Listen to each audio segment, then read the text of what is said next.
श्री सीतारामचंद्राभ्याम नमः। महर्षि वाल्मीकि प्रणीत श्रीमद् वाल्मीकि रामायण युद्धकांड 43वां सर्ग। द्वंद्व युद्ध में वानरों द्वारा राक्षसों की पराजय। तदनंतर परस्पर युद्ध करते हुए महामना वानरों और राक्षसों को एक दूसरे की सेना को देखकर बड़ा भयंकर रोष हुआ। सोने के आभूषणों से विभूषित घोड़ों, हाथियों, अग्नि की ज्वाला के समान देदीप्यमान रथों तथा सूर्य तुल्य तेजस्वी मनोरम कवचों से युक्त वे वीर राक्षस दसों दिशाओं को अपनी गर्जना से गूंजाते हुए निकले। भयानक कर्म करने वाले वे सभी निशाचर रावण की विजय चाहते थे। भगवान श्री राम की विजय चाहने वाले वानरों की उस विशाल सेना ने भी घोर कर्म करने वाले राक्षसों की सेना पर धावा किया। इसी समय एक दूसरे पर धावा बोलते हुए राक्षसों और वानरों में द्वंद्व युद्ध छिड़ गया। वाली पुत्र अंगद के साथ महातेजस्वी राक्षस इंद्रजीत उसी तरह भिड़ गया जैसे त्रिनेत्रधारी महादेव जी के साथ अंधकासुर लड़ रहा हो।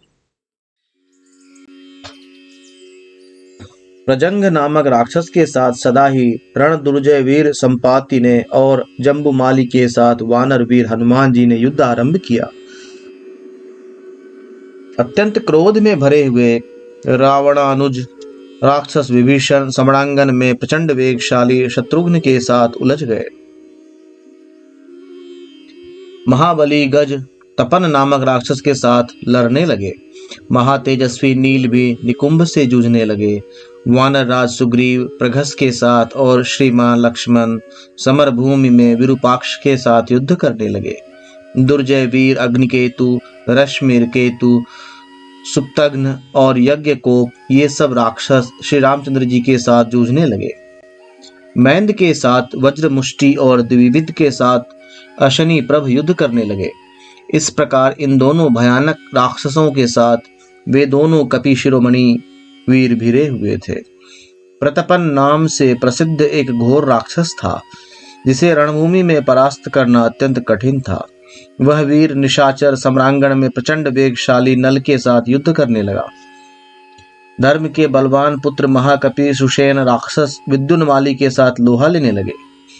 इसी प्रकार अन्यान्य भयानक वानर बहुतों के साथ युद्ध करने के पश्चात दूसरे राक्षसों के साथ सहसा द्वंद्व युद्ध करने लगे।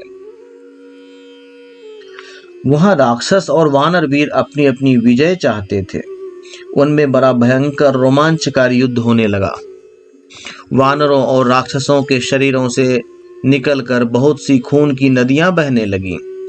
उनके सिर के बाल ही वहां शैवाल के समान जान पड़ते थे।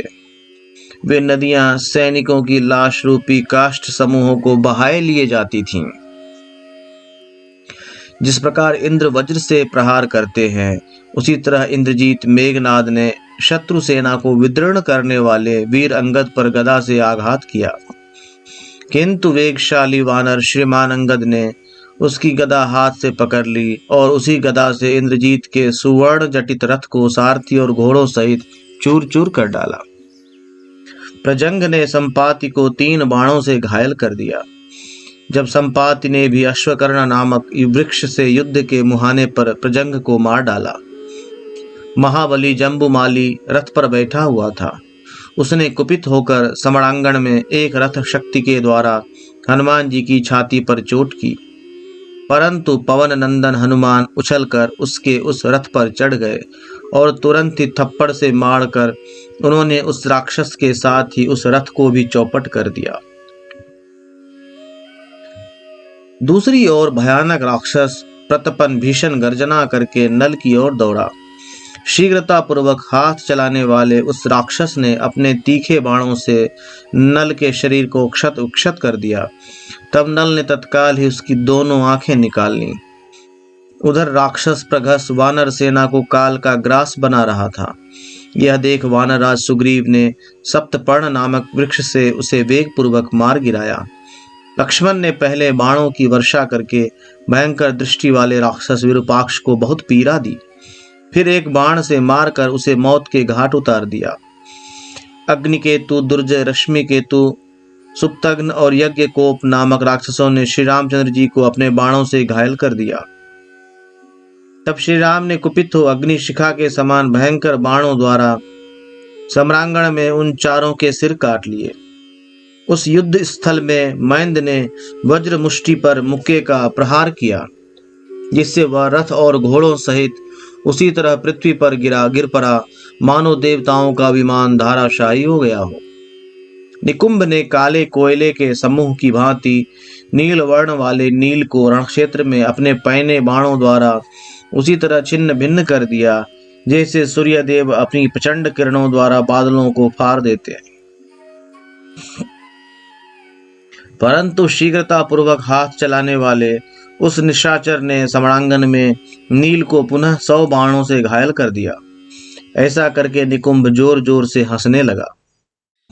यह देख नील ने उसी के रथ के पहिए से युद्ध स्थल में निकुंभ तथा उसके सारथी का उसी तरह सिर काट लिया, जैसे भगवान विष्णु संग्राम भूमि में अपने चक्र से दैत्यों के मस्तक उड़ा देते हैं। द्विविध का स्पर्श वज्र और अशनि के समान दुस्सह्य था। उन्होंने सब राक्षसों के देखते देखते अशनि प्रभ नामक निशाचर पर एक पर्वत शिखर से प्रहार किया। तब अशनि प्रभ ने युद्ध स्थल में वृक्ष लेकर युद्ध करने वाले वानर राज द्विविद को वज्र तुल्य तेजस्वी बाणों द्वारा घायल कर दिया। द्विविद का सारा शरीर बाणों से क्षत विक्षत हो गया था। इससे उन्हें बड़ा क्रोध हुआ और उन्होंने एक साल वृक्ष से रथ और घोड़ों सहित अशनि प्रभ को मार गिराया।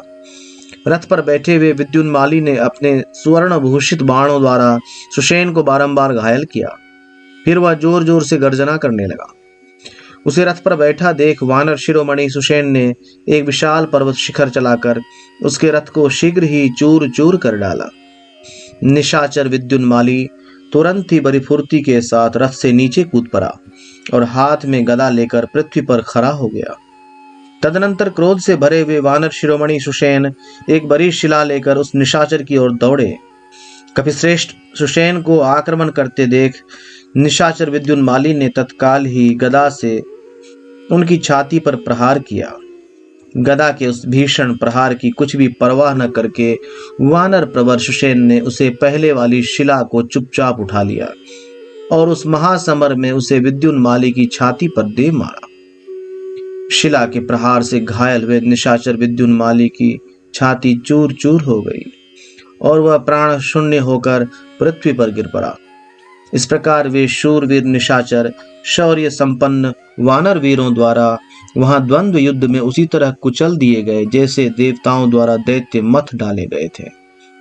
उस समय भालों, अन्यान्य बाणों, गदाओं, शक्तियों, तोमरों, सायकों, टूटे और फेंके हुए रथों, फौजी घोड़ों, मरे हुए मतवाले हाथियों, वानरों, राक्षसों, पहियों तथा टूटे हुए जुओं से जो धरती पर बिखरे पड़े थे, वह युद्ध भूमि बड़ी भयानक हो रही थी। गीदड़ों के समुदाय वहां सब और विचर रहे थे। देवासुर संग्राम के समान उस भयानक मार काट में वानरों और राक्षसों के कबंध संपूर्ण दिशाओं में उछल रहे थे। उस समय उन वानर शिरोमणियों द्वारा मारे जाते हुए निशाचर रक्त की गंध से मतवाले हो रहे थे। वे सूर्य के अस्त होने की प्रतीक्षा करते हुए पुनः बड़े वेग से घमासान युद्ध में तत्पर हो गए। इस प्रकार श्री वाल्मीकि निर्मित आर्ष रामायण आदि काव्य के युद्ध कांड में 43वां सर्ग पूर्ण हुआ।